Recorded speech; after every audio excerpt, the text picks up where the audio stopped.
Typically when it comes to making pasta, people make excuses. Let's say I don't have this fancy roller.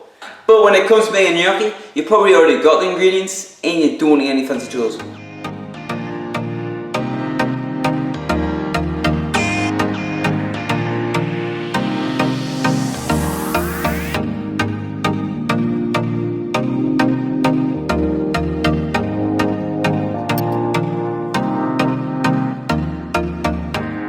Alright guys, how's it going? So today I'm making gnocchi. Really straightforward dough to make, super easy. To make gnocchi, you only need a few ingredients. Potato, flour, eggs, salt. But with the salt, you don't necessarily have to add it to your dough. I prefer to leave the salt out of the dough and add it to the water instead. Some people prefer to add it to the dough as well. I'm going to leave it up to you, it's your choice. It's not complicated either way. So with all that being said, let's make this, shall we? So when it comes to making gnocchi, you should not use a recipe as such. Well, at least you shouldn't, because all potatoes are different. So you're going to start by weighing out 500 grams of a floury potato. Marist pipper for instance, they work great.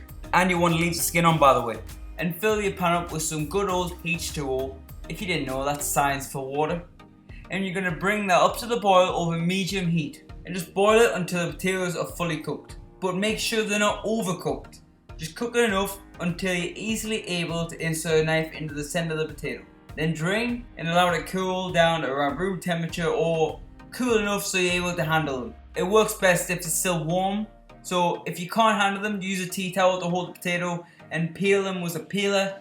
I'm using my hands because my hands can take the heat a bit more than the ordinary person because my job is a chef.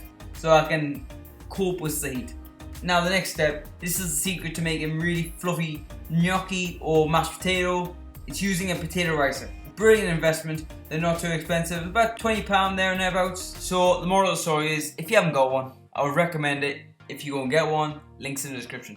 Well, so once all the potatoes have been through the ricer, just give the potatoes a quick mix around the tray. Just allow it to cool down faster, spread it out nice and thin. Because the last thing you want is to add the egg and then the egg scrambles and then all you got there is a lump of potato and scrambled egg, and that will not be ideal.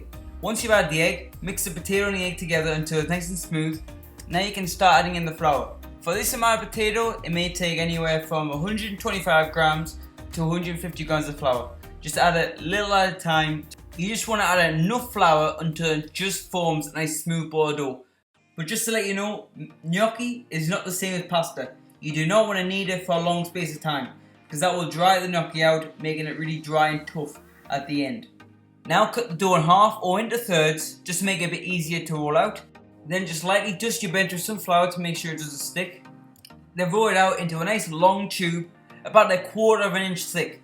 Then simply just cut them into segments about an inch long. Now they're good enough as they are, or if you wanted to catch a bit more sauce, you could do the classic way of rolling it on a fork.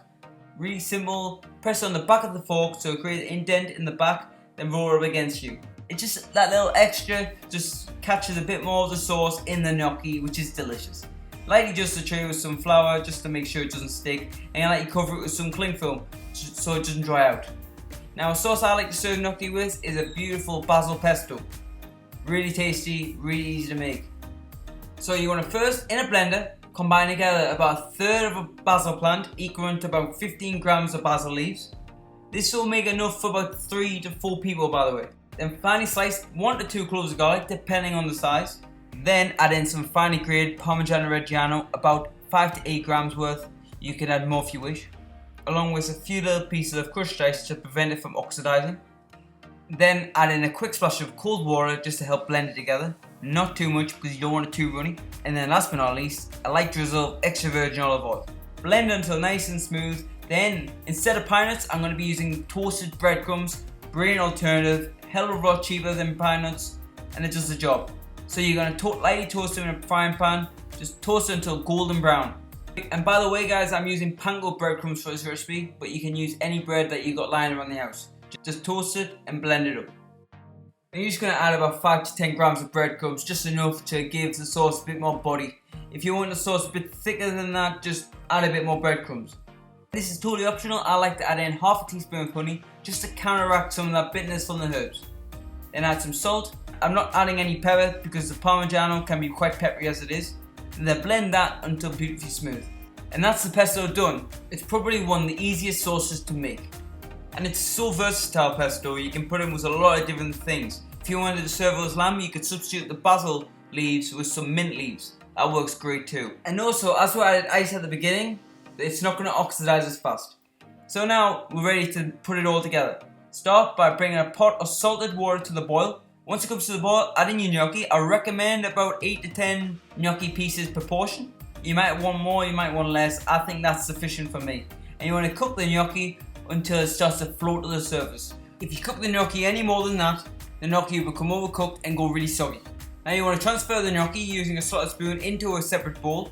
Now add a spoonful of your pesto sauce and give it a mix using a spoon, but be gentle if you do that, or you can just give it a toss and just make sure the gnocchi is nicely coated in the pesto sauce. If the sauce is a bit too thick for your liking, just add a splash of the pasta cooking water and that should thin it out. And now we're ready to plate up. Spoon the gnocchi into a shallow bowl, and then for a bit of texture, if you've got any breadcrumbs left over from before, just sprinkle that over the top, then add some parmesan shavings on top of that. Really delicious. And that is a pesto gnocchi. Alright guys, that is it. So, we made gnocchi and we served it with a nice tasty, delicious basil pesto.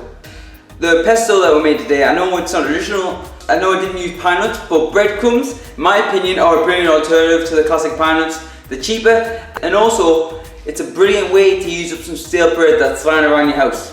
Because you don't need any specific type of bread for this recipe. You can use any bread you want. Any bread that you got in your cupboard, you can use. That's a great thing about it. So if you try this out, direct message me on Instagram or Twitter, whatever you like to use. My Twitter and Instagram is down below in the description. So anyways guys, if you enjoyed this video and you learned something, please like and subscribe, and I'll see you guys next week.